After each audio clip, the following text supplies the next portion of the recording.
नमस्कार दोस्तों, मैं हूं मुक्ता दीक्षित एस्ट्रोलॉजर। आज हम बात करेंगे 10 महाविद्या कौन कौन सी हैं, 10 महाविद्या की उत्पत्ति के बारे में। और सबसे पहले, जैसा कि आप सभी जानते हैं, माता रानी के 9 रूप प्रचलित हैं जिनकी की पूजा नवरात्रों में की जाती है। उसी प्रकार से 10 महाविद्याओं की साधना जो है गुप्त नवरात्रि में विशेष रूप से की जाती है।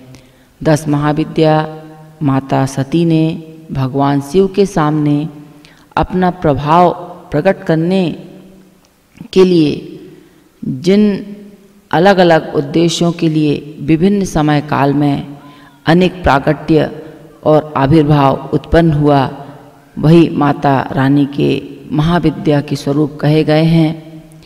इन 10 महाविद्याओं के रूप में साधना मुख्य रूप से तांत्रिक विद्या शक्ति प्राप्त करने के लिए की जाती है।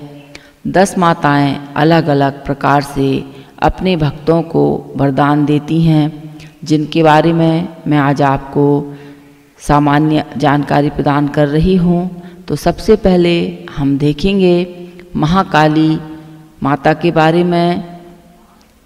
तो सबसे पहले जो आता है, महाकाली माता जो हैं पहली महाविद्या मानी जाती हैं।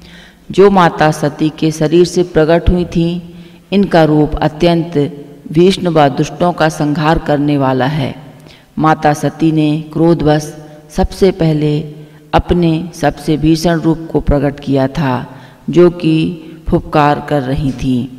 महाकाली का स्वरूप जो है, इनके वर्ण जो है काला होता है, केस खुले हुए रहते हैं, अस्त व्यस्त रहते हैं, ये वस्त्र विहीन रहती हैं, नेत्र 3 नेत्र होते हैं, 4 हाथ होते हैं, अस्त्र शस्त्र, हाथों की मुद्रा, खड़ग, राक्षस की खोपड़ी, अभय मुद्रा, बर मुद्रा ये धारण किए हुए रहती हैं। मुख के भाव अत्यधिक क्रोधित और फुफकार मारती हुई रहती हैं। अन्य विशेषता यह है कि इनके गले में जो माला होती है वह राक्षसों की मुंडियों की माला होती है। जीभ अत्यंत लंबी और रक्त से भरी हुई होती है। महाकाली माता का उद्देश्य जो था, रक्तबीज व शुंभ निशुंभ राक्षसों का वध करने के लिए माँ काली का प्रागट्य हुआ था। रक्तबीज एक ऐसा राक्षस था जिसके रक्त की एक बूंद भी धरती पर गिरती तो उसमें से एक और रक्तबीज उत्पन्न हो जाता। तब माता रानी ने अपने इस भीषण रूप से उस राक्षस के रक्त की बूंद को धरती पर गिरने से पहले ही उसे पी लिया था और उसका अंत किया था। जी हाँ दोस्तों, यही महाकाली माता का जो है रहस्य है। और महाकाली माता की पूजा करने से जो होता है, शत्रुओं का और दुष्टों का नाश होता है, स्वयं में परिवर्तन आने लगते हैं, मन में साहस शक्ति जागती है, मन से बुरी जो प्रवृत्तियां रहती हैं वो दूर होती हैं, अभय प्राप्त होता है और इंसान जो है समय की महत्ता को पहचानता है कि कब हमें किस प्रकार से कार्य करना चाहिए। अब हम देखेंगे तारा महाविद्या। जो तारा माता रहती हैं, जो यह दूसरी महाविद्या मानी जाती हैं, जो माता सती के शरीर से प्रकट हुई थी, इनका रूप भी भीषण व दुष्टों का संहार करने वाला है। इसलिए इन्हें माँ काली के समान ही माना जाता है। माता रानी के इस स्वरूप से भगवान शिव को स्तनपान कराया था, इसलिए इन्हें शिव की माँ की उपाधि भी प्राप्त है।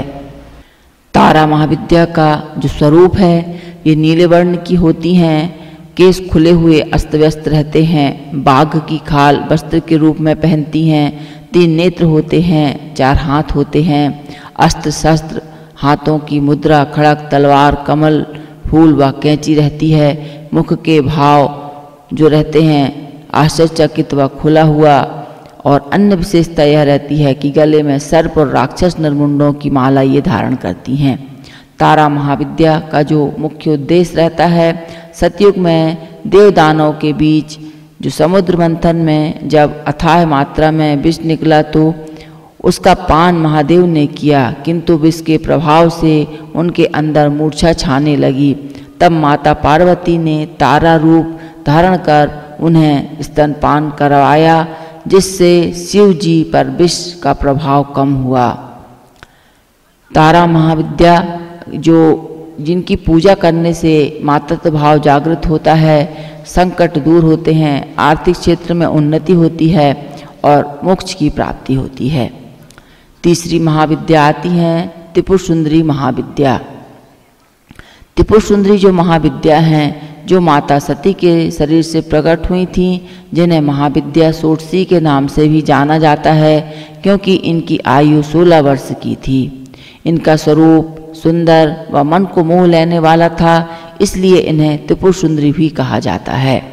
महात्रिपुर सुंदरी का जो स्वरूप है, सुनहरा रंग है, केस जो रहते हैं खुले हुए व्यवस्थित रहते हैं, लाल रंग के वस्त्र पहनती हैं, 3 नेत्र रहते हैं, 4 हाथ होते हैं और अस्त्र शस्त्र हाथों की मुद्रा, पुष्प रूपी 5 बाण, धनुष, अंकुश व फंदा इनके पास रहता है। मुख के भाव से शांत व तेज चमक के साथ भाव प्रकट होता है।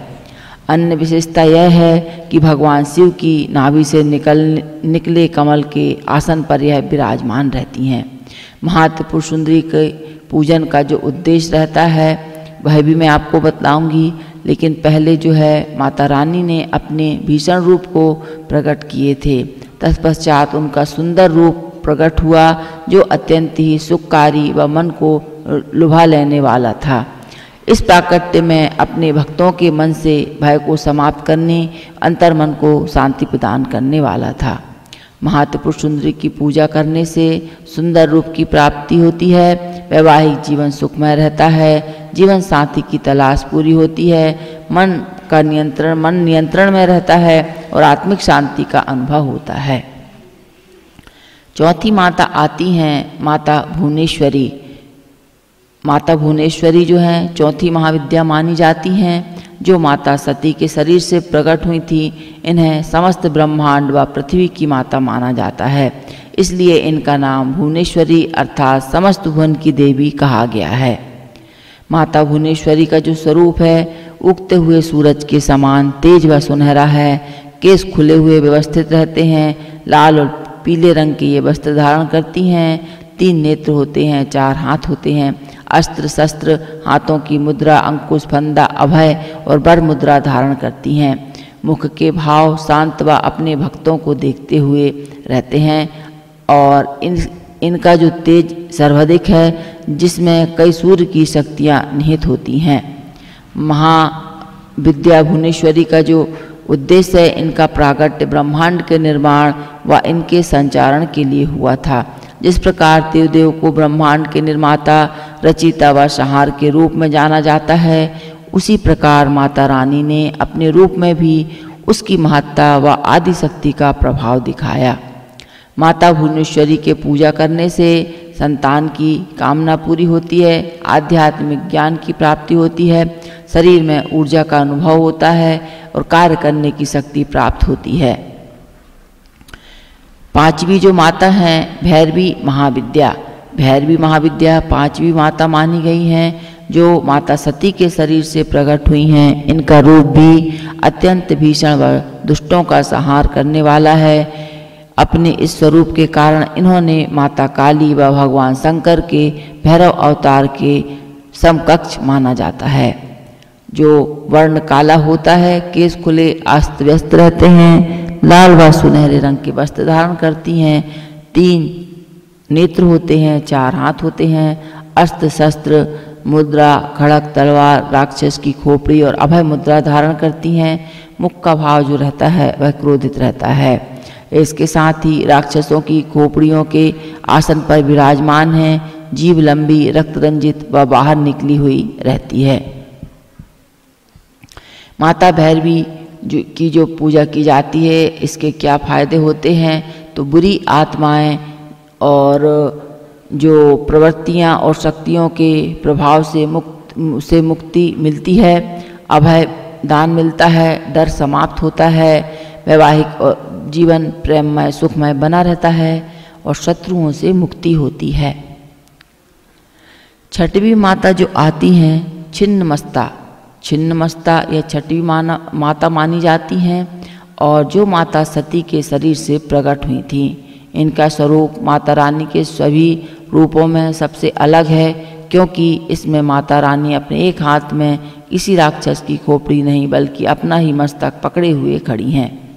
छिन्न मस्तक का जो स्वरूप रहता है गुड़हल के समान लाल होता है, केस खुले हुए रहते हैं, नग्न केवल आभूषण पहने हुए रहती हैं, 3 और हाथ 2 रहते हैं, 3 नेत्र रहते हैं, अस्त्र शस्त्र, हाथों की मुद्रा, खड़ग व अपना कटा हुआ सिर अपने हाथ पे रखे हुए रहती हैं, मुख के भाव अपना ही रक्त पीते हुए रहती हैं और धड़ में से 3 रक्त की धाराएं निकल रही हैं, जिसमें से 2 रक्त की धाराएं पास में खड़ी सेविकाएं पी रही हैं, अगले और गले में नरमुंडों की माला पहने हुए हैं।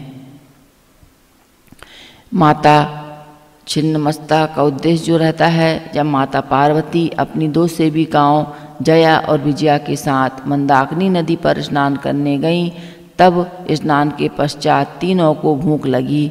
दोनों सेविकाओं के द्वारा बार बार भोजन की विनती करने पर माता ने अपना ही मस्तक धड़ से काटकर अलग कर दिया व उसके रक्त से सभी की भूख शांत की। महाविद्या छिन्नमस्ता पूजा के जो फायदे रहते हैं, शत्रुओं का समूल नाश होता है, भय दूर होता है, विपत्तियां समाप्त होती हैं। माता धूमावती, 7वीं माता जो हैं धूमावती, जो माता सती के शरीर से प्रकट हुई थी, इनका रूप अत्यंत दुखदायी, बूढ़ा, दरिद्र, व्याकुल व भूखा है। माता रानी का यह स्वरूप शिव जी के श्राप स्वरूप विधवा भी हैं। इसके अवगुणों के कारण इन्हें अलक्ष्मी व ज्येष्ठा भी कहा जाता है। महाविद्या धूमावती का जो स्वरूप है श्वेत वर्ण, खुले केस, मैले व अस्त व्यस्त, श्वेत वस्त्र, 2 नेत्र, 2 हाथ, अस्त्र शस्त्र, हाथों की मुद्रा, टोकरी व अभय मुद्रा, मुख के भाव बेचैन, व्याकुल, दुखी, संशय और थकान से युक्त। माँ का शरीर अत्यंत बूढ़ा व झुर्री वाला है तथा कपड़े भी एकदम मैले व कटे फटे हुए हैं। बिना घोड़े के रथ पर विराजमान है, जिसके शीर्ष पर कौवा बैठा है। महाविद्या धूमावती का उद्देश्य जो है, एक बार माता पार्वती को अत्यंत भूख लगी और उन्होंने शिव जी से भोजन मांगा। उस समय वहाँ भोजन नहीं था, तो शिव जी ने उन्हें प्रतीक्षा करने को कहा। कुछ देर में माता रानी की भूख इतनी बढ़ गई कि उन्होंने शिव जी को ही निगल लिया। शिव जी के शरीर में विष के प्रभाव से माता रानी का ऐसा रूप बन गया, जिस कारण उन्हें शिव जी को बाहर निगल दिया। शिव जी ने बाहर निकलते ही माता जी के इस रूप को विधवा हो जाने का श्राप दिया। महाविद्या धूमावती पूजा के फायदे, संकटों का हरण होता है, नकारात्मक गुण जो रहते हैं समाप्त होते हैं, किसी प्रकार की कमी जो रहती है वह दूर होती है, भूख शांत होती है। बगलामुखी माता, 8वीं माता जो कही गई हैं बगलामुखी माता हैं, जो माँ सती के शरीर से प्रकट हुई थी। इनके इस रूप में माता रानी एक मृत शरीर पर बैठी हुई अपने एक रस से राक्षस की जिह्वा पकड़े हुए रहती हैं। बगलामुखी का स्वरूप जो है सुनहरा है, केस खुले, व्यस्त, पीले वस्त्र, 3 नेत्र, 2 हाथ, अस्त्र शस्त्र, हाथों की मुद्रा, बेलन के आकार का अस्त्र व राक्षस की जिह्वा। मुख के भाव डराने वाले होते हैं। स्वर्ण सिंहासन के ऊपर एक राक्षस का मृत शरीर है और उसके ऊपर माँ बैठी हैं।